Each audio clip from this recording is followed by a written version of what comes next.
Avant que n'existe la terre, le ciel, le soleil ou les étoiles, avant que ne soient créés les anges, les djinns, ou même le temps lui-même, il n'y avait qu'Allah, absolu, éternel et seul, dans sa majesté infinie. Aucune forme, aucun espace, aucun commencement et aucune fin. C'est difficile à concevoir, n'est-ce pas? Une réalité où absolument rien n'existait. Pas d'atomes, pas de mouvement, pas de lumière. Uniquement la perfection et la connaissance de celui qui n'a besoin d'aucune création pour exister, qui se suffit à lui-même dans son essence divine et éternelle. Puis, de ce néant absolu, Allah prononça un unique commandement qui allait tout transformer. Sois. Et à cet instant précis, la création débuta, mais elle ne commença pas avec les galaxies, les planètes ou les êtres humains. La toute première création fut quelque chose de bien plus mystérieux et puissant, quelque chose qui dépassait l'entendement.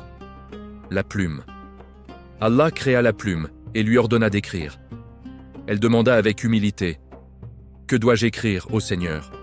Et Allah répondit dans sa sagesse infinie, « Écris tout ce qui adviendra depuis maintenant jusqu'au jour du jugement. » Et ainsi elle écrivit, non pas avec de l'encre ordinaire, mais par commandement divin, par la volonté absolue du Créateur. Chaque feuille qui devrait tomber d'un arbre, chaque âme qui devrait vivre et respirer, chaque battement de cœur, chaque larme versée, chaque guerre menée, chaque murmure de chaque vie fut consigné dans ce que nous connaissons sous le nom de la table préservée, Al-Lawh al-Mahfouz.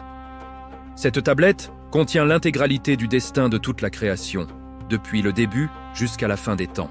Ensuite, Allah créa le trône, Al-Arsh, une création vaste et majestueuse au-delà de tout ce que nos esprits limités peuvent concevoir ou imaginer.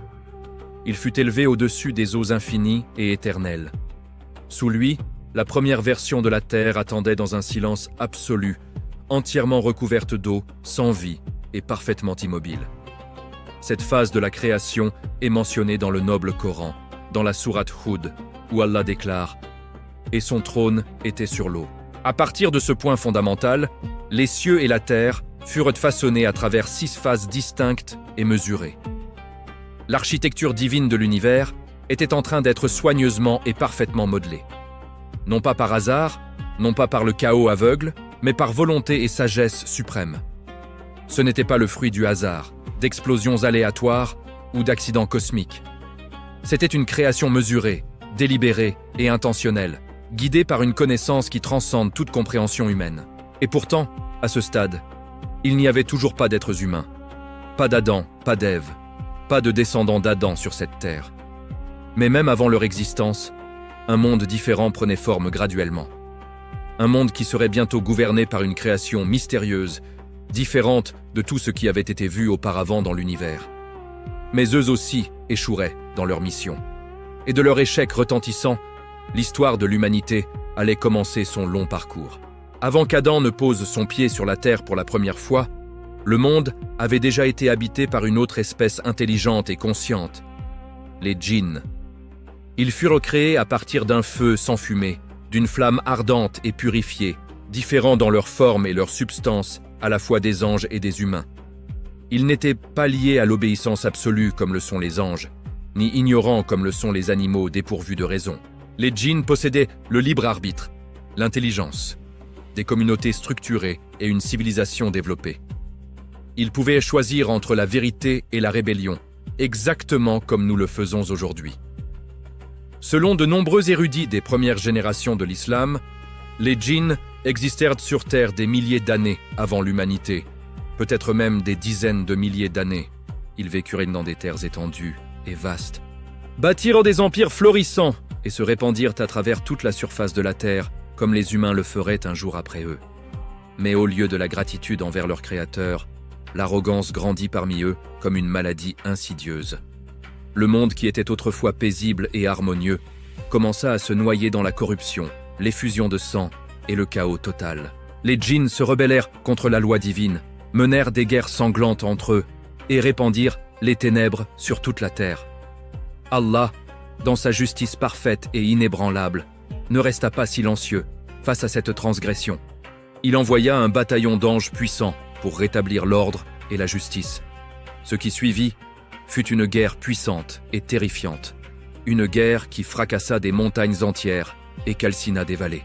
Les anges, par le commandement direct d'Allah, chassèrent les djinns rebelles du pouvoir, détruisirent leurs forteresses et leurs bastions et les repoussèrent dans les recoins les plus reculés de la terre, dans les déserts arides, les forêts profondes et impénétrables, les grottes obscures, les ruines abandonnées et les profondeurs abyssales des océans. La terre avait été reconquise et purifiée, mais les cicatrices de cette guerre terrible demeuraient gravées dans son sol. Parmi ces djinns se trouvait un être nommé Iblis. Contrairement aux autres membres de son espèce, Iblis n'avait pas participé à la rébellion initiale contre l'autorité divine. En fait, il était un adorateur fervent et dévoué d'Allah. Sa connaissance religieuse et sa dévotion apparente l'élevèrent à un rang si élevé qu'il fut autorisé à se tenir en compagnie des anges, bien qu'il ne fût pas l'un d'entre eux par nature. Il adorait Allah dans chaque recoin de la terre. Il n'y avait aucune montagne, aucune vallée où Iblis ne s'était pas prosterné en adoration. Il était, à ses propres yeux aveugles, le sommet de la création, le plus parfait des adorateurs. Mais au plus profond de lui couvait quelque chose de dangereux et de toxique, l'orgueil. Cet orgueil était caché sous son obéissance, dissimulé derrière ses actes d'adoration apparents. Et cet orgueil serait finalement exposé au grand jour dans le moment le plus dramatique de l'histoire de la création, lorsqu'Allah créerait Adam et commanderait aux anges et à Iblis parmi eux de se prosterner. Ce moment approchait inexorablement. Mais pour l'instant, la terre se tenait silencieuse à nouveau, nettoyée de sa corruption précédente, attendant patiemment son prochain occupant. Et Allah se préparait à créer quelque chose d'entièrement nouveau et sans précédent. Un être façonné non pas du feu, mais de l'argile humble. Une créature qui ne naîtrait ni des anges, ni des djinns. Une créature dont l'âme serait insufflée directement par le souffle du divin. Un califat, un représentant et un intendant sur terre. Mais avant de le rencontrer, nous devons comprendre les leçons de ceux qui vinrent avant lui. Ces leçons nous rappellent que la terre n'est pas simplement un foyer ou une demeure. C'est une épreuve, un test. Et ceux qui échouent à ce test, quelle que soit leur puissance ou leur rang, seront inévitablement remplacés par d'autres. L'existence des djinns avant l'humanité soulève une question puissante et fondamentale. Furent-ils simplement laissés à errer et à gouverner la terre sans aucune guidance divine? Une création si intelligente et capable de choix aurait-elle vraiment pu être autorisée à vivre sans instruction révélée? Selon la tradition islamique, la réponse est catégoriquement non. Allah, dans sa sagesse infinie et sa miséricorde immense, leur envoya un prophète, tout comme il envoya plus tard des prophètes à l'humanité. Bien qu'il ne soit pas mentionné explicitement dans le Coran ou dans les hadiths largement reconnus, il existe des narrations provenant des premiers érudits de l'islam, incluant un rapport profond attribué à Ali ibn Abi Talib, qui affirma qu'Allah avait envoyé un prophète nommé Youssouf, à ne pas confondre avec le prophète Youssouf, fils de Yaqub, mais un autre messager entièrement différent, choisi parmi les djinns spécifiquement envoyés pour guider leur espèce. Ce prophète fut envoyé avec la mission sacrée de la vérité, appelant les djinns à la justice, à la soumission au Créateur et à la paix entre eux. Mais que firent-ils de lui? Ils le tuèrent de manière brutale. Ce n'était pas seulement de la désobéissance ordinaire. C'était une défiance ouverte et flagrante, une rébellion totale contre l'ordre divin. Ils rejetèrent la guidance d'Allah, tout comme de nombreux humains le feraient par la suite dans l'histoire. Et cet acte de meurtre d'un prophète scella définitivement leur destin tragique. Les anges furent envoyés avec fureur pour punir et purger la terre de leur tyrannie et de leur oppression. Et les quelques djinns qui survécurent, ceux qui étaient restés neutres dans le conflit ou qui s'étaient sincèrement repentis, s'enfuirent pour se cacher, dispersés dans des dimensions invisibles de notre monde. Certains plongèrent dans les profondeurs des océans, tandis que d'autres se glissèrent dans des grottes profondes et des contrées sauvages isolées du reste de la création. C'est pour cette raison que jusqu'à ce jour, les récits abondent concernant les djinns, résidant dans des lieux désolés et abandonnés. Les ruines hantées et oubliées, les vastes déserts inhospitaliers, les forêts silencieuses et mystérieuses, et les profondeurs les plus noires et les plus terrifiantes des mers. Cette histoire nous rappelle avec force que la guidance divine ne fut jamais exclusive à l'humanité. Allah envoya des messagers à chaque création intelligente qu'il fit émerger à l'existence. Et s'ils rejetèrent la vérité qui leur était présentée, les conséquences étaient réelles et inévitables. Les djinns eurent leur chance, leur opportunité de rédemption. Mais leur arrogance démesurée et leur violence systématique les privèrent de leur autorité sur la terre. Et maintenant, Allah se préparait à confier la terre à un type d'être différent. Un être façonné non pas du feu orgueilleux et destructeur, mais de quelque chose de bien plus humble et malléable, l'argile. Lorsqu'Allah décida de créer Adam, le premier être humain, il ne le convoqua pas simplement à l'existence d'un seul mot, comme il aurait pu le faire par sa puissance absolue. Au lieu de cela, il initia un processus graduel qui reflèterait la profondeur de la nature humaine et l'extraordinaire diversité de l'humanité. Allah commanda à l'ange de la mort, Azraël, de descendre sur terre et de rassembler du sol provenant de chaque région du globe, de chaque recoin, de chaque type de terrain existant. Ce choix n'était pas simplement symbolique ou métaphorique, il était intentionnel et porteur de sens profond. Le sol qu'Azraël collecta était de tous types imaginables, doux et rugueux, clair et sombre, fertile et aride, propre et poussiéreux. Des sables rouges des déserts brûlants à la terre volcanique noire, des collines crayeuses blanches à l'argile grise et collante des berges des rivières, chaque fragment fut choisi pour contribuer à la formation d'Adam.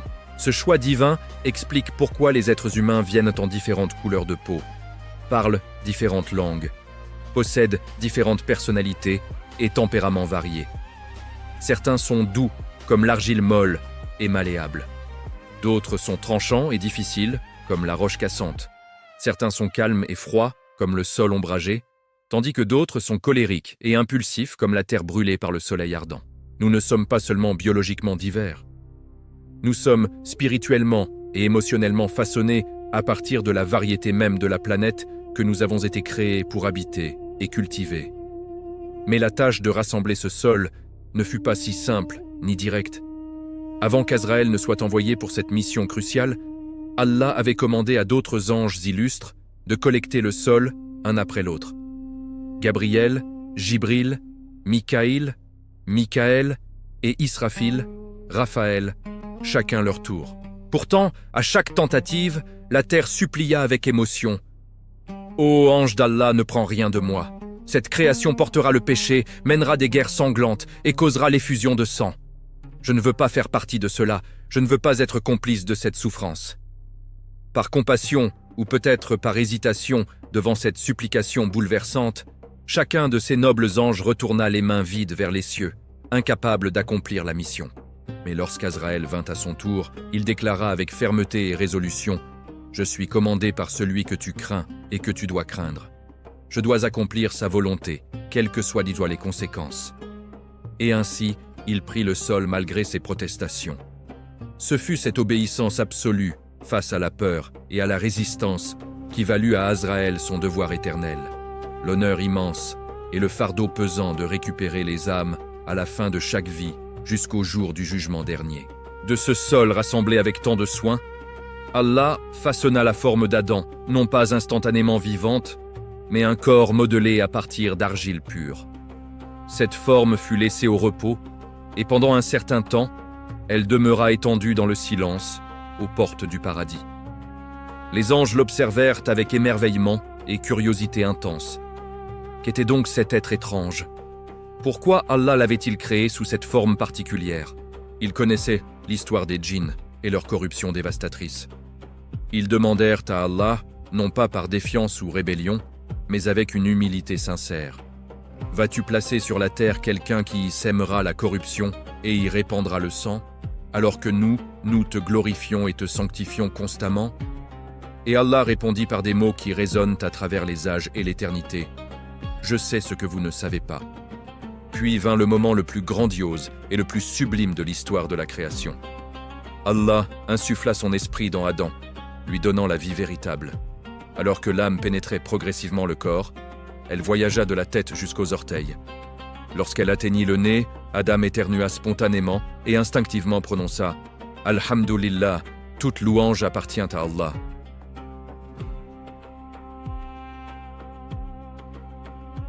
Les toutes premières paroles du premier être humain furent une louange à son Créateur.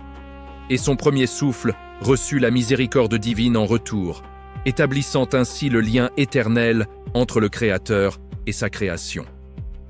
Lorsque l'âme atteignit ses membres et ses extrémités, Adam ouvrit les yeux pour la première fois, s'assit avec précaution et tenta de se lever sur ses jambes. Mais comme un nouveau-né découvrant le monde, son corps n'était pas encore tout à fait prêt pour la coordination nécessaire, et il trébucha maladroitement.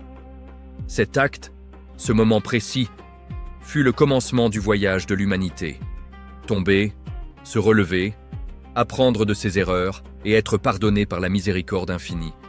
Adam ne fut pas simplement façonné à partir de la terre ordinaire. Il portait le poids de la terre en lui, dans sa composition même. Et pourtant, il était bien plus que de l'argile inanimée.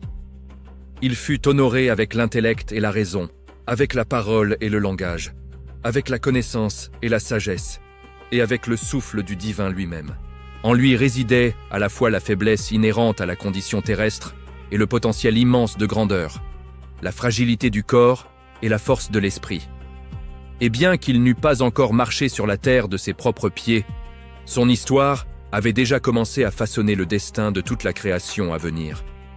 Alors qu'Adam gisait entièrement formé, désormais rempli d'âme et de vie authentique, le commandement suivant d'Allah fut différent de tout ce qui avait précédé.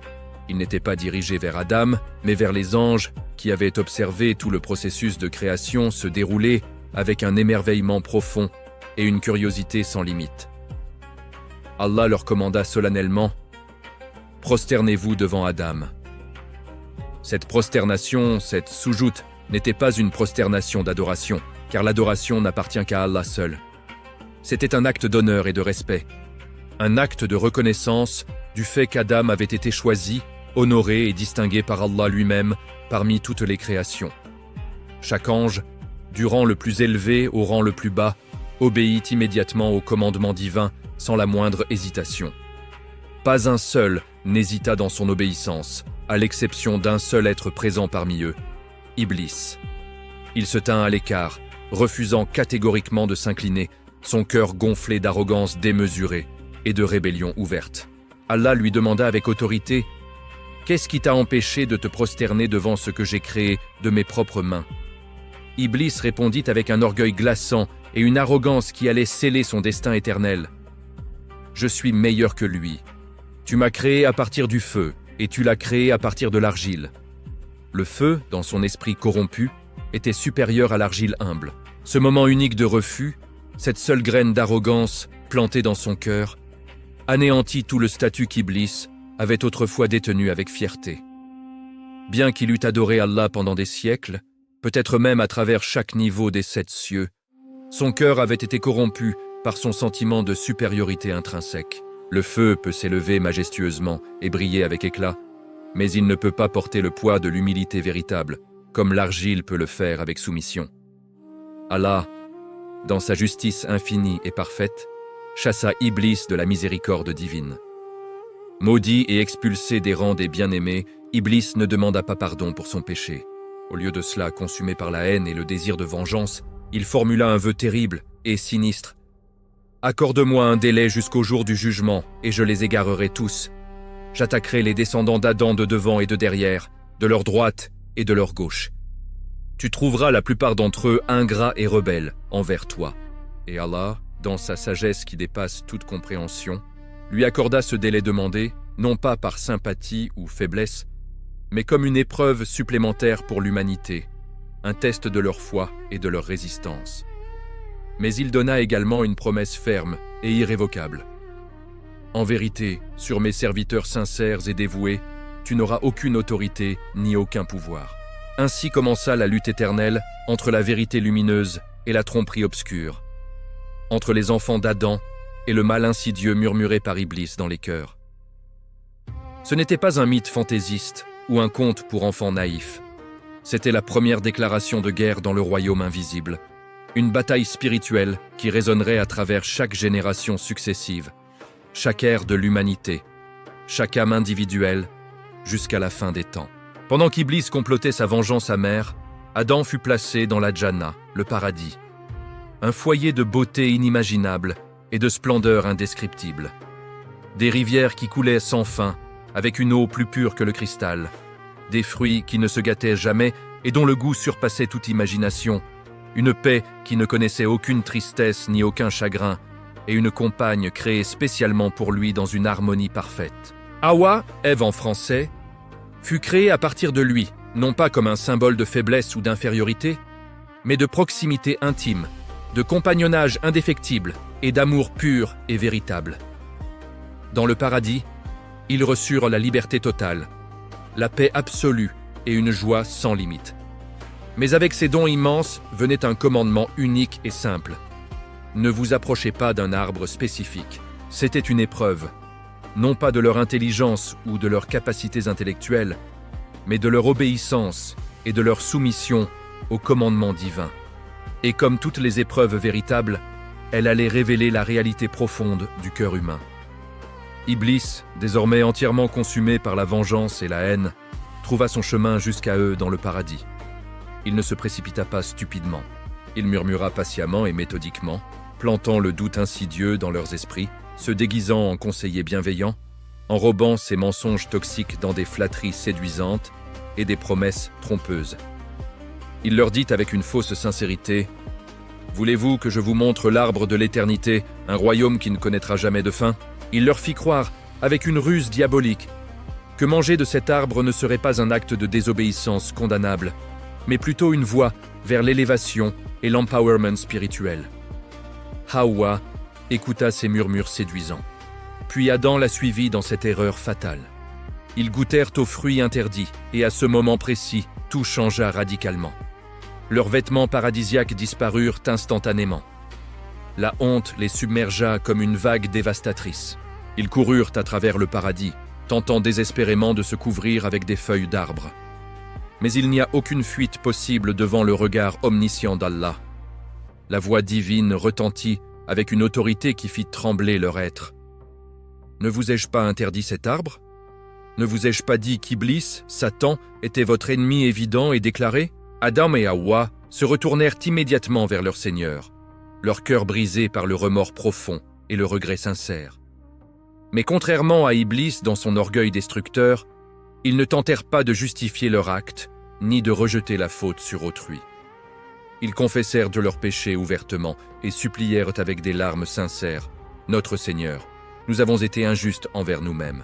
Si tu ne nous pardonnes pas et si tu ne nous accordes pas ta miséricorde, nous serons assurément parmi les perdants pour l'éternité. » C'était la différence fondamentale et cruciale entre Iblis et Adam. Iblis était orgueilleux, arrogant et refusait de reconnaître sa faute. Adam était pénitent, humble et reconnaissait son erreur avec sincérité. Et ainsi, Allah, dans sa miséricorde infinie qui embrasse toutes choses, leur pardonna leurs transgressions. Mais le pardon ne signifiait pas qu'ils pouvaient demeurer dans le paradis, comme si rien ne s'était passé.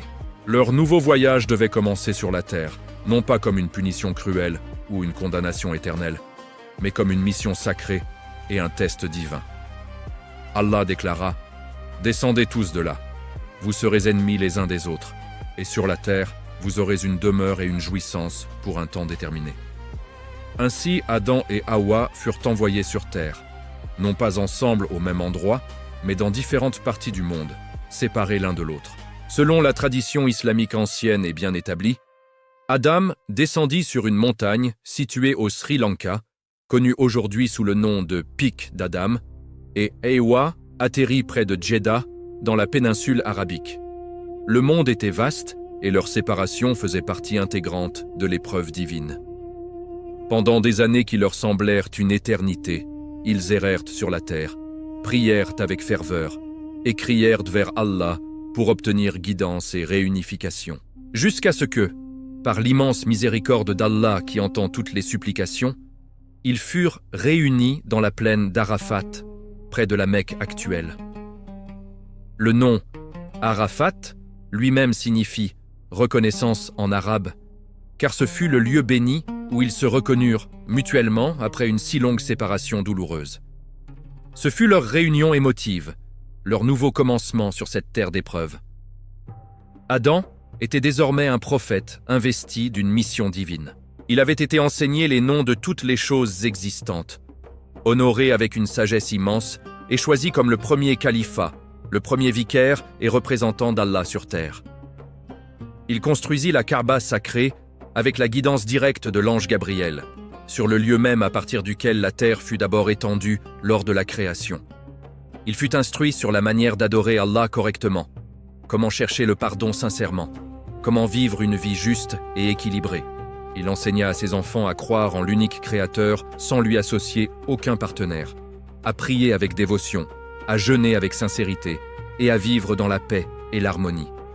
L'humanité commença à croître et à se multiplier sur la surface de la terre, et des enfants d'Adam naquirent des nations entières, des tribus diverses et des communautés variées.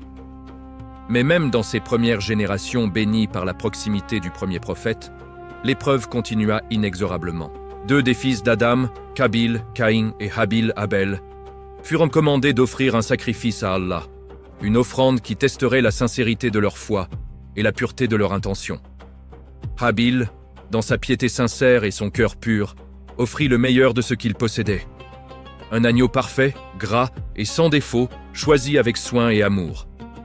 Son offrande fut acceptée par Allah, car elle provenait d'un cœur sincère et d'une intention pure. Kabil, en revanche, offrit ce qui était de moindre qualité, des récoltes médiocres qu'il n'avait pas choisies avec soin ni offertes avec un cœur dévoué. Son offrande ne fut pas acceptée, non pas par injustice divine, mais parce qu'elle reflétait l'état de son cœur. Et au lieu de se remettre en question, au lieu de chercher à améliorer sa relation avec son Créateur et de comprendre la leçon profonde de cette épreuve, la jalousie consuma Kabil comme un feu dévorant. Lorsque l'envie et la jalousie sont laissées sans contrôle dans le cœur humain, lorsqu'elles ne sont pas combattues avec la foi et la raison, elles mènent inévitablement à la destruction et au malheur. Kabil, aveuglé par sa rage jalouse et son ressentiment amer, menaça son frère innocent. Habil, dans sa sagesse et sa droiture, lui répondit avec des paroles qui résonnent à travers les âges. « Si tu étends ta main vers moi pour me tuer, je n'étendrai pas ma main vers toi pour te tuer, car je crains Allah, le Seigneur des mondes. » Mais la jalousie avait déjà pris racine trop profondément dans le cœur corrompu de Kabil. Il commit l'impensable, l'irréparable. Il assassina son propre frère de sang, Habil, perpétrant ainsi le premier meurtre dans l'histoire de l'humanité, le premier acte de violence fratricide. Le sang innocent de Habil cria vers les cieux, et la terre trembla sous le poids de ce crime horrible et sans précédent. Ne sachant absolument pas quoi faire du corps inerte de son frère, submergé soudainement par la réalisation atroce de son acte et le poids écrasant de la culpabilité, Kabil resta là, paralysé, regardant le cadavre avec horreur et incompréhension. Puis, dans la sagesse infinie d'Allah qui enseigne même à travers les plus petites de ses créatures, il observa un corbeau qui grattait la terre de ses pattes. Ce corbeau simple, cet oiseau ordinaire, creusait méthodiquement dans le sol pour y enterrer le corps d'un autre corbeau mort, accomplissant instinctivement ce que Kabil ne savait pas faire. De cet oiseau humble, de cette créature sans intelligence rationnelle, Kabil apprit comment enterrer le corps de son frère. Il se mit à creuser frénétiquement, ses mains tremblantes remuant la terre, et il s'écria avec un regret déchirant. « Malheur à moi, suis-je incapable d'être comme ce corbeau, pour que je puisse enterrer le cadavre de mon frère ?» Il pleura, non seulement pour le péché monstrueux qu'il avait commis, non seulement pour la vie précieuse qu'il avait arrachée, mais aussi pour le poids terrible de ce qu'il avait déclenché dans l'histoire humaine. Car avec ce premier meurtre, Kabil avait ouvert une porte qui ne pourrait jamais être refermée complètement. Il avait introduit dans le monde la violence entre frères, la haine fratricide et le sang versé par jalousie. Les années passèrent, se transformant en décennies, puis en siècles. Adam continua sa mission prophétique avec une sagesse accrue par l'expérience et les épreuves. Il guida ses descendants, leur enseignant les leçons qu'il avait apprises à travers sa propre chute et son repentir, leur transmettant la connaissance divine qu'il avait reçue. Sa famille grandit, se multipliant en communautés entières qui se répandirent progressivement sur les terres habitables. Mais le temps, qui épargne aucune créature mortelle sur cette terre d'épreuve, commença à laisser ses marques sur le corps d'Adam. Ses cheveux autrefois noirs devinrent blancs comme la neige. Sa peau jadis ferme et élastique commença à se rider. Ses membres robustes perdirent graduellement leur force. Il vieillit, comme tout être humain était destiné à vieillir après lui, portant dans sa chair même la preuve que la vie terrestre n'est qu'une étape temporaire. Lorsqu'Adam approcha de la fin de sa longue vie, sentant que son heure était imminente, il rassembla autour de lui ses enfants, ses petits-enfants et tous ses descendants présents. Son visage, marqué par 960 années de vie, reflétait à la fois la sagesse accumulée et l'acceptation sereine de son destin inévitable. Il leur parla d'une voix affaiblie, mais toujours empreinte d'autorité et de tendresse paternelle. « Mon temps est proche, mes bien-aimés. Les effets du fruit qui nous fut interdit de consommer dans le paradis ont finalement atteint leur terme en moi. La mort qui fut décrétée pour tous les enfants d'Adam arrive maintenant me chercher. » Ces enfants, terrifiés par l'idée de perdre leur père bien-aimé, leur guide et leur prophète, celui qui les avait toujours protégés et enseignés, furent épris de panique. Ils ne pouvaient accepter cette réalité cruelle. Désespérés de trouver un remède, une solution miraculeuse qui pourrait prolonger la vie de leur père, ils se mirent en route précipitamment, cherchant dans toutes les directions quelque chose, n'importe quoi, qui pourrait le guérir de cette maladie finale qu'est la mortalité. Mais sur leur chemin, alors qu'ils couraient avec l'énergie du désespoir, ils rencontrèrent un ange majestueux descendu des cieux, portant dans ses mains un linceul blanc immaculé, symbole de la fin inéluctable. L'ange les regarda avec compassion et compréhension, et leur demanda avec douceur : « Pourquoi courez-vous ainsi ? Que cherchez-vous avec tant de hâte et de désespoir ?» Les enfants d'Adam, essoufflés et les larmes coulant sur leurs joues, répondirent d'une voix brisée : « Notre père est malade, notre prophète souffre. Nous cherchons quelque chose qui pourrait le sauver, un remède qui pourrait repousser sa mort. » L'ange, avec une sagesse empreinte de tristesse divine, leur répondit avec des paroles qui scellaient le destin. « Retournez auprès de lui, son temps est venu. Le décret divin ne peut être changé ni retardé. Chaque âme goûtera à la mort. » Les enfants d'Adam retournèrent lentement, le cœur lourd, vers leur père, comprenant finalement que même l'amour le plus profond ne peut empêcher l'accomplissement du destin écrit sur la table préservée depuis avant le commencement du temps. Adam, dans sa sagesse prophétique et sa foi inébranlable, savait déjà ce qui l'attendait. Il avait accepté pleinement son sort. Il se tourna vers Hawa, sa compagne fidèle de tant de siècles, celle qui avait partagé chaque joie et chaque peine de son existence terrestre, et lui dit avec une sérénité profonde et une acceptation totale : « Laisse-moi partir en paix, ma bien-aimée. Chaque âme sans exception goûtera à la mort, excepté Allah, l'Éternel, le vivant qui ne meurt jamais. Mon heure est arrivée et je dois retourner à mon Créateur. » Puis, dans le silence solennel et sacré de ce moment historique, l'ange de la mort lui-même se présenta devant Adam. Azraël, celui-là même qui avait collecté la terre pour former son corps, venait maintenant récupérer son âme. Avec une douceur infinie et un respect profond pour le premier prophète, pour le père de toute l'humanité, Azraël accomplit sa mission divine. L'âme d'Adam, cette étincelle de vie qui avait été insufflée par le souffle divin 960 années auparavant, fut délicatement retirée de son enveloppe corporelle et retournée à son Créateur. Le corps d'Adam fut lavé avec un soin extrême et une révérence absolue, selon les rites que les anges enseignèrent à ses descendants.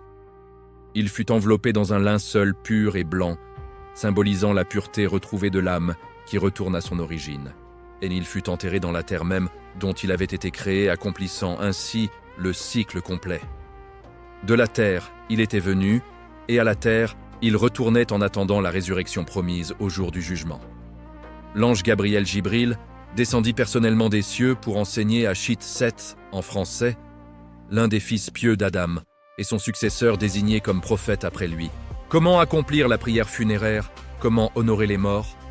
Comment traiter le corps avec dignité et respect? Cette première prière funéraire de l'histoire établit le modèle et la tradition qui seraient suivis par tous les descendants d'Adam jusqu'à la fin des temps. Adam vécut 960 années complètes sur cette terre, une durée de vie qui nous semble aujourd'hui extraordinaire et presque incroyable, mais qui était la norme dans ces temps anciens où l'humanité était encore proche de sa création originelle. Ce fut une vie remplie d'enseignements profonds, d'épreuves surmontées, de chute et de repentir, de construction et de guidance.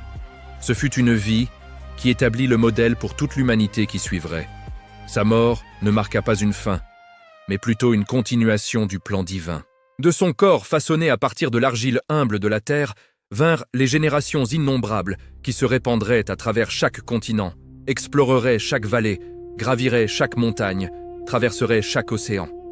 Ses descendants parleraient chaque langue concevable, construiraient chaque type de civilisation, créeraient chaque forme d'art et de science. Mais chacun d'entre eux, sans exception, continuerait à être appelé Bani Adam, les enfants d'Adam, les descendants du premier homme.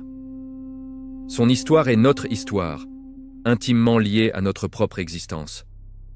Sa chute du paradis nous rappelle notre propre capacité à l'erreur et à la faiblesse.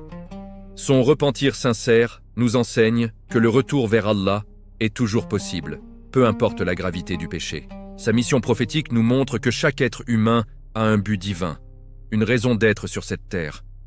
Et sa mort nous rappelle avec force que la vie terrestre n'est qu'une étape temporaire, un test passager avant le retour éternel vers le Créateur. Depuis les mystères profonds et insondables qui existaient avant sa création, en passant par les épreuves monumentales qu'il traversa durant sa vie terrestre, jusqu'aux legs immenses et éternels qu'il laissa derrière lui pour guider l'humanité, l'histoire d'Adam n'est pas simplement un récit du passé lointain, une légende ancienne à raconter aux enfants. C'est l'explication de qui nous sommes en tant qu'êtres humains, d'où nous venons dans ce vaste univers et qui nous étions destinés à être depuis le tout début.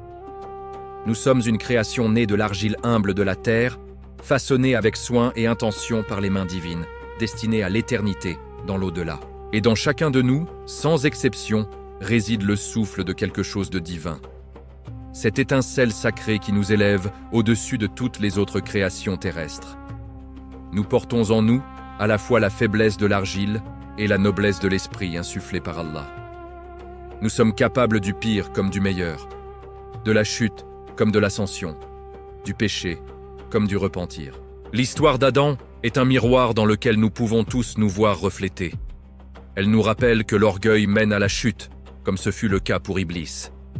Elle nous enseigne que la jalousie détruit les âmes et les familles, comme ce fut le cas pour Kabil. Elle nous montre que le repentir sincère ouvre les portes de la miséricorde divine, comme ce fut le cas pour Adam et Hawa. Et elle nous rappelle constamment que la terre n'est pas notre demeure finale, mais un lieu d'épreuve temporaire. Un test qui déterminera notre destination éternelle. Ainsi se termine le récit du commencement, l'histoire de la création et du premier homme. Mais en réalité, cette histoire ne se termine jamais vraiment, car elle continue à se dérouler dans la vie de chaque descendant d'Adam, dans chaque choix que nous faisons entre le bien et le mal, dans chaque moment où nous choisissons entre l'obéissance et la rébellion, entre l'humilité et l'orgueil, entre la gratitude et l'ingratitude. Nous sommes tous les héritiers de cette histoire ancienne, et nous écrivons tous notre propre chapitre dans le grand livre de l'humanité.